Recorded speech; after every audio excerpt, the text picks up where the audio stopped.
Howdy, my name is Nonat, and welcome to a video covering a ton of the new stuff that's come out in this fantastic new Lost Omens Ancestry guide. Seriously, this book came with so much amazing things. The feats, the lore, the lore.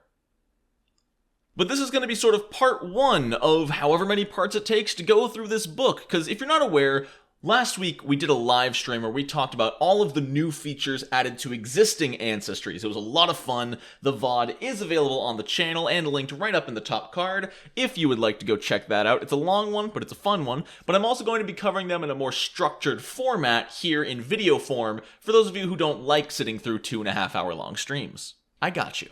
We're going to start in today's video about all the new stuff that came out for existing Ancestries. There also came out some new stuff for versatile heritages. That'll be its own video. So for today, we're going to be talking about the Ratfolk, the Catfolk. Mostly it's new stuff for the APG Ancestries. So if you were hoping for some new elf or human or dwarf feats, you're unfortunately not going to find that in this book.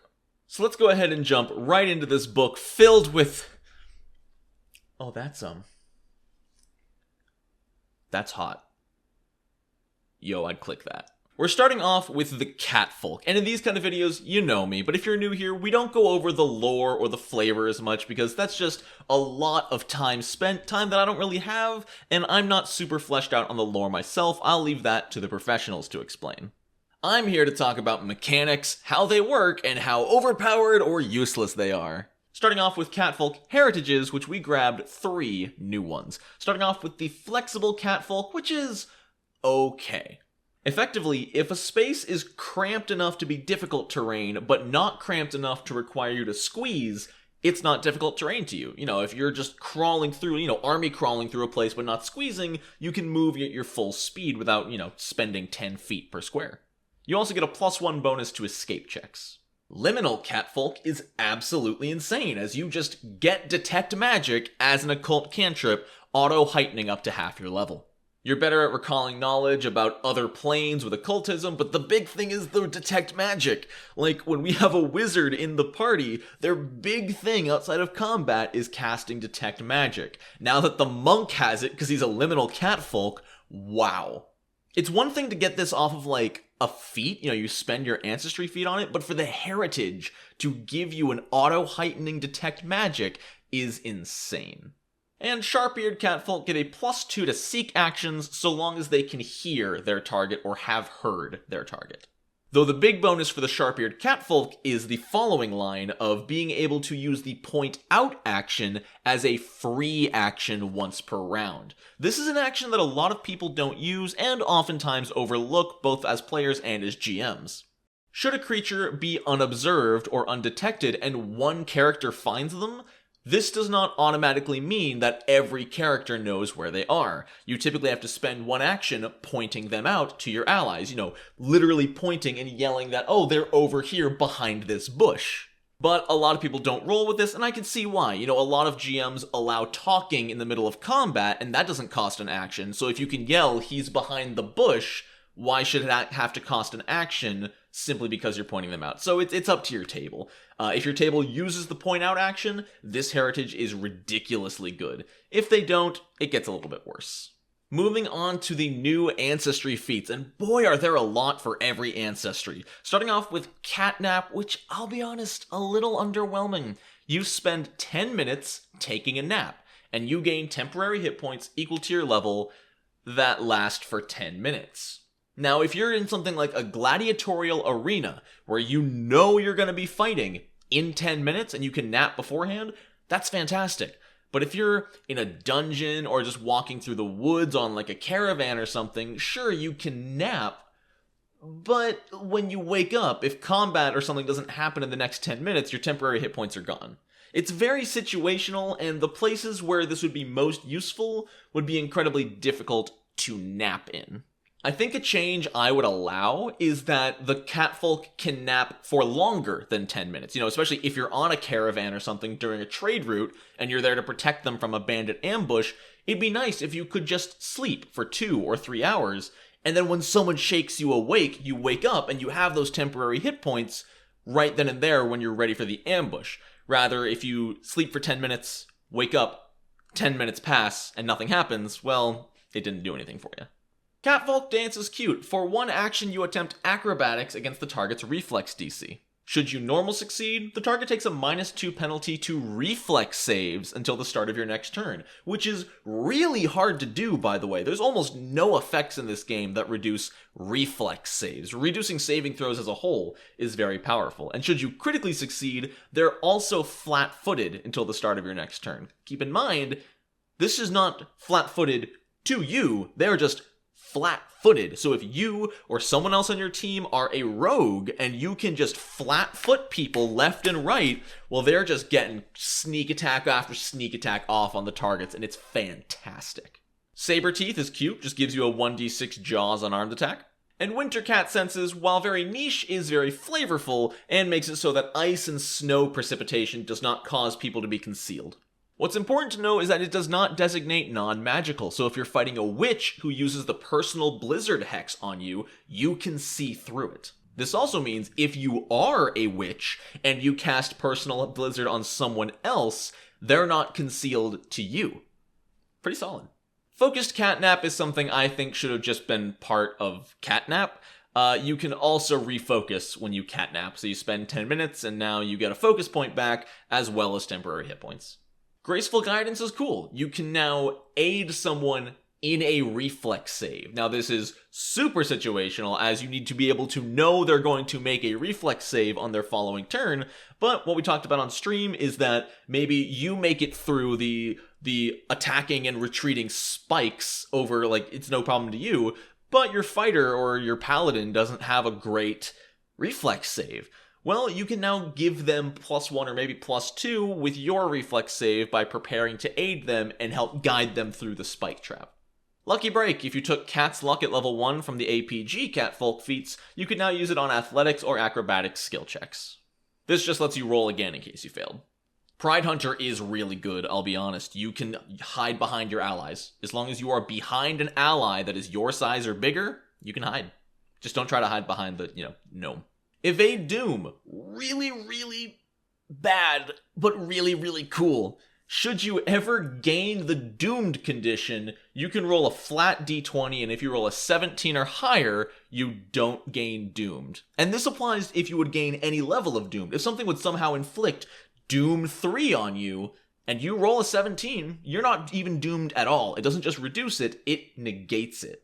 The bad part of this is Doomed on its own is a very rare condition, depending on your game, of course, but also you only have a 1 in 5 chance of rolling high enough to actually negate it. So you spent a level 9 feat, and you have to run into the Doomed condition, and you need to roll that 1 in 5. It's a big investment that can really pay off, but it's risky. No evidence. As long as you're expert in survival, you can take this, and when you take the Avoid Notice action, you also automatically cover your tracks. Pretty nice. Predator's Growl is great, and it's flavorful, and it's just super useful. If you are seeking using perception and you find a hidden or undetected creature, you can spend your reaction to demoralize them just by pulling that cat. Is that the sound of a cat? Put that over a cat, editor. I'm the editor, but do it. Sense for Trouble is not a level 9 feat. It shouldn't be, at least. You can now use your Cat's Luck to re-roll initiative. And this counts as your once-a-day Cat's Luck. Like, bad. Silent Step, however, is fantastic. You take a step action, and then you either hide or sneak. So this either lets you step into position and hide in the shadows or behind cover, or gives you an extra 5-foot distance on your sneak action. It's pretty great. In Spirit, Hazard makes no sense. As a reaction, when you disable a hazard, but you didn't break the hazard, you can awaken a spirit of creation within it. Bear with me. As long as it's within the next 10 minutes, as a reaction, you can cause the trap to rearm itself and detonate on a creature who's in its space. Let me paint this picture. There is a spike trap in the floor, and you roll your thievery, you disarm it, you find the switch in the floor that deactivates it, and you disconnect the switch and it is disarmed. And then you inspirit it, and you use this weird Catfolk magic, which up to this point has been death and luck related. And for the next 10 minutes, at any point you can go, the trap's active again. And then it is. But also you can't just rearm it. Someone has to have done something that would trigger the trap if the trap was armed, and only at that point can you use your reaction to rearm it and instantly trigger it. You can't just rearm it with this. This is a weird ability. It's one of my least favorite in the book, I'll be honest. It's a cool idea. It's a cool in concept. I just think it would be better as a ranger or even an alchemist feat over an ancestry feat. Elude Trouble is great. As a reaction, if a creature misses you, you can just take a stride action up to your speed. And the creature that missed you can't take an attack of opportunity. Insane. 10 lives is one of the riskiest investments ever. You spend your massive 17th level ancestry feat. And should you ever die, as in you reach dying 4, you get to roll a flat DC 17. And should you succeed, you are returned to 0 hit points and your dying value is reduced. I have a lot of issues with this, and I honestly think it's underpowered for a 17th level ancestry feat. For a whole ancestry of the Catfolk to be around evading death itself and through luck, being able to have a 20% chance to delay death by 1 turn is not that overly powerful. Typically, if you're down at that point, because if you succeed this DC 17 check, you're just returned to dying 3, which means if you take damage or fail your next death save, you're just gonna die again anyway. Now, what's nice is this doesn't have any cooldown. Every single time you would die, you get this 1 in 5 chance. But my problem is that it's your 17th level ancestry feat. It's a very minor effect. You know, if I think maybe it would be too overpowered. I would prefer this if it was once per day and it stabilized you. Keep your wounded condition, which maybe would end up not changing much, but at least that way, if you get unlucky, you go down and you die without even being wounded, you can auto-stabilize with 10 lives. And then if you go down again and you reach dying 4, well, you're out of luck. But I also have an inherent problem with investing all of this into this feat and then failing the 20% chance, which is more likely than not. It's the same issue I have with Evade Doom, in that this could never work, and more often than not, will never work. It's like trying to pay your rent by going to the casino every week. Moving on to the Hobgoblins, and boy, everybody, me included, made fun of Hobgoblins. Ladies and gentlemen, be careful who you call ugly in high school. Let's start with the heritages of Shortshank's Hobgoblin, which makes it so you are not flat-footed when you climb, and you get the ride feat. Plain and simple, and really good. The Steelskin Hobgoblin is way better at getting rid of persistent damage, except for persistent elemental damage, which is usually fire. But any persistent physical, energy, or poison damage only has a DC 13 to get rid of, instead of a DC 15. Phenomenal. Hey, been a while since I've had to cut in like this. So it turns out I was wrong. Energy damage does count as elemental damage. And magical damage. And basically this means that this Hobgoblin Ancestry is good at removing any and all persistent damage. Even positive and negative counts as energy. So yeah, it's pretty fantastic. Now let's look at these Ancestry feats. Guys, Paizo really wants people to play Hobgoblins. Cantorian Reinforcement. Should you ever normal succeed against a poison or a disease, you reduce its stage by 2, 3 on a critical success. This is absolutely insane. Most poisons and diseases only have at most 4, maybe 5 stages. A normal success will likely cure you of it unless you've already been suffering from it for a while. This is nuts. This means that even if you get afflicted by a poison and it's stage 1, or even if you critically fail and it starts at stage 2, you could still completely get rid of it on your next turn. This is incredible. As a level 1 Ancestry feat, absolutely busted. Sneaky is less busted, but still good. You can sneak 5 feet farther. Though it is really powerful in that normally, when you take the sneak action, you must end behind cover or you become observed. Well, with the sneaky feat, so long as you're behind cover by the end of your turn, you're fine. So sure, you can only sneak half your speed plus 5, but you can do that 3 times and stay hidden. So if you have a movement speed of 25, half plus 5 rounded correctly is 15, you can sneak 45 feet without being observed. Stoneface is probably the weakest level 1 Ancestry feat in that it just gives you a +1 to will saves against fear effects, +2 specifically against intimidation skill effects, like Demoralize. 5th level, far less exciting, but still good. Recognize Ambush lets you draw your weapon as a free action whenever you roll initiative. This is just great. A lot of classes have class feats of Quick Draw, which let you attack and draw your weapon as one action. This just lets you do it for being a Hobgoblin. Runt Sage is just hilarious, and I love it. With Runt Sage, you're basically so squat and short, people just assume you're a normal goblin. You automatically get the adopted Ancestry General feat, and you can take a level 1 Goblin feat. Hilarious. Let's talk about Cantorian Rejuvenation. Now, a little spoiler for when I start covering the versatile heritages, but Dhampirs do not have any way to heal themselves. They have some things that let them suck blood, but it does not heal them. You know, like a vampire.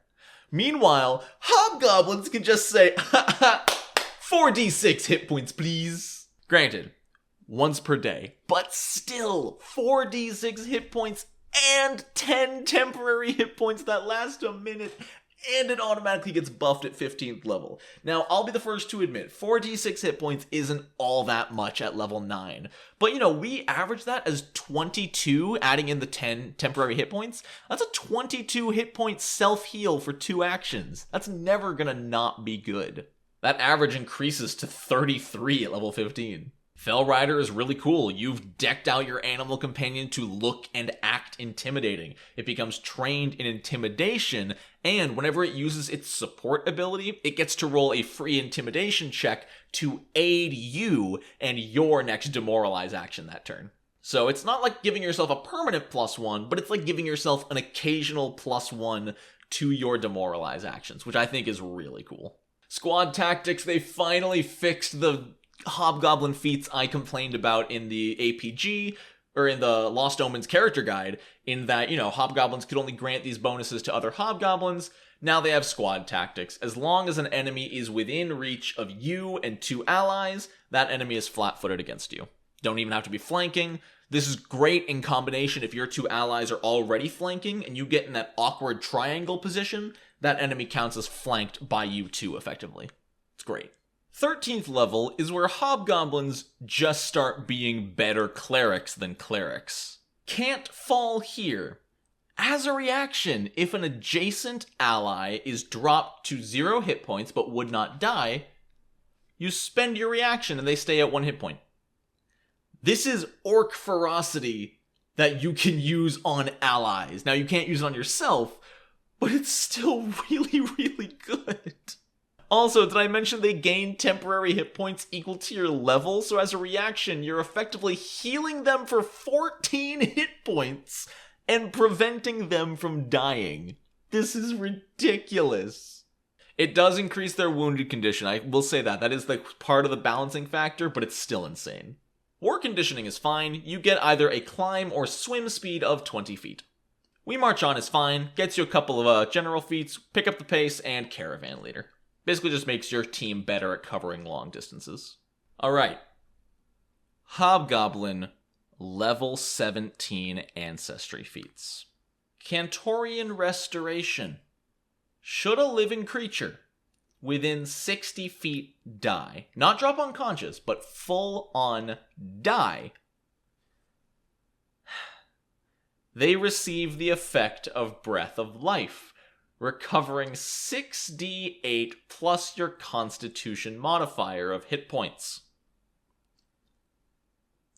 Because you're a Hobgoblin, you can say, you don't die this time.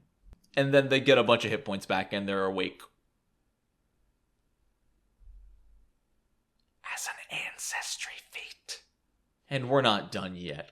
Rallying Cry. For 2 actions, you rally all allies within 30 feet of you. They gain temporary hit points equal to your level and become quickened for 1 minute. Now, these can only be used to step, stride, or strike. Only. This is nuts. This is giving your entire team, except for yourself, an extra action. This just puts the martial subclass to shame. Why would you take the martial archetype when you can just play a Hobgoblin? Granted, it's at level 17, but still. Alright, let's take a step back. Hobgoblins are nuts. Let's look at some Kobolds.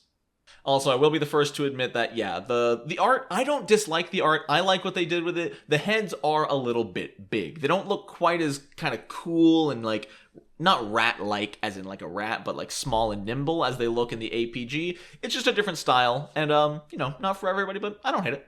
We've got 2 new heritages, Cave Climber and Tunnel Flood. Cave Climber Kobolds can climb with just their feet, meaning their hands can be full, and when they succeed at an athletics check to climb, they critically succeed instead. They also get the Combat Climber general feat.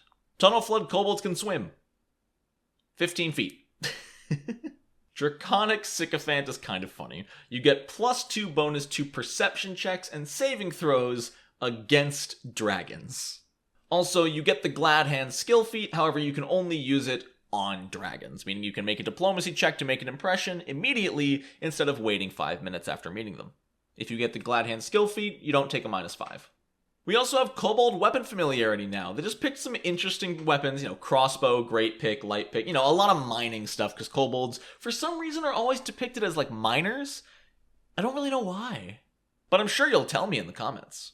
And Slither grants them the Quick Squeeze skill feat even if they're not trained in acrobatics, and when they successfully squeeze, they critically succeed instead. We got Kobold Weapon Innovator, which is just crit specialization with Kobold weapons, and Winglets is the start of a small feat tree that I absolutely adore. Winglets grows tiny little weak draconic wings on your back. This allows them to jump an additional 5 feet horizontally and an extra 10 feet vertically when they long or high jump respectively, though they still can't jump farther than their speed. Briar Battler is solid. If you're in difficult terrain specifically caused by the environment, you can take cover. You're good enough at using your surroundings to your advantage that you can duck and cover even when there's no direct large piece of cover around you. Close quarters is simple. You can share a space with a small or smaller ally, but sadly not if they're medium or bigger. Dragonblood Paragon is something I love and kinda wish that Paizo would do more with more of the existing Ancestries. This is a feat that powers up other feats. So basically, when you pick this feat, if you have any of the 4 feats listed, Dracomancer, Kobold Breath, Strongjaw, or Venom Tail, it powers them up.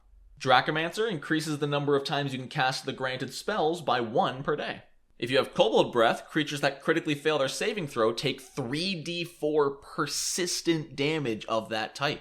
Strongjaw Kobolds get a deadly d6 trait on their jaw attacks, and Venom Tail Kobolds can use their tail venom a 2nd time per day. Snare Commando's kind of okay. As a reaction, if a creature triggers your snail, and you can spend your reaction to create a diversion to feint against your, Snare Commando's not too bad. If a creature fails or critically fails their save from triggering one of your snares, you can either create a diversion with Deception or demoralize with Intimidate. You can do this as a reaction, but you must be expert in the associated skill in order to take that reaction. Hatchling Flight. You can fly a little. By spending an action once per round, you can fly up to half your speed. Not great, and if you don't end on solid ground, you do plummet, but still cute. Kobold Weapon Expertise, you're expert in Kobold weapons. Vicious Snares is fantastic. All of your damaging snares deal 1d6 additional precision damage. Once you're legendary in crafting, it's 2d6. Level 17 is boring, but good. Wormling Flight, you can fly.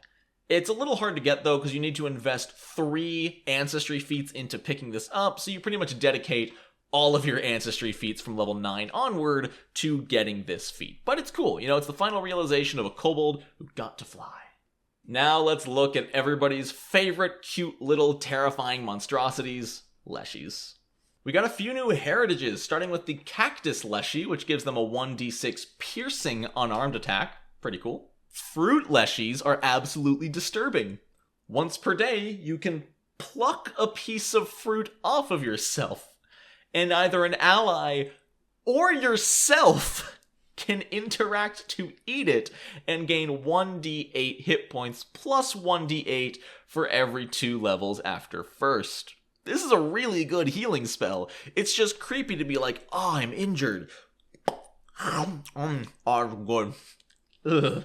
Lotus Leshies can walk on water. However, they can only move up to half their speed per stride action, and they must keep succeeding at balance acrobatics checks, which, if they fail, they do fall into the water.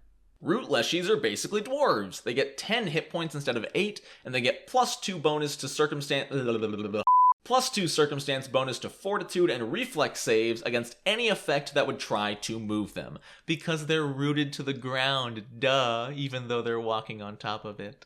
And Seaweed Leshies can breathe underwater, have a 20-foot swim speed, but their land speed is reduced by 5 feet. A brutal trade-off, but could come in handy. At level 1, similar to elves, they have Ageless Spirit, which means they can become trained in any skill they want and change that skill every single day. Like the elves, because it's temporary, you can't use this to fill a prerequisite to grab a skill feat and then untrain yourself. Anchoring Roots is interesting. It basically grants an ability, no matter what kind of Leshy you are, to root yourself in place and gain the circumstance bonus that Root Leshies get automatically. Luckily, if you already are a Root Leshy and you use this ability, you actually get another +2, increasing it to a +4 bonus against these effects. Not bad.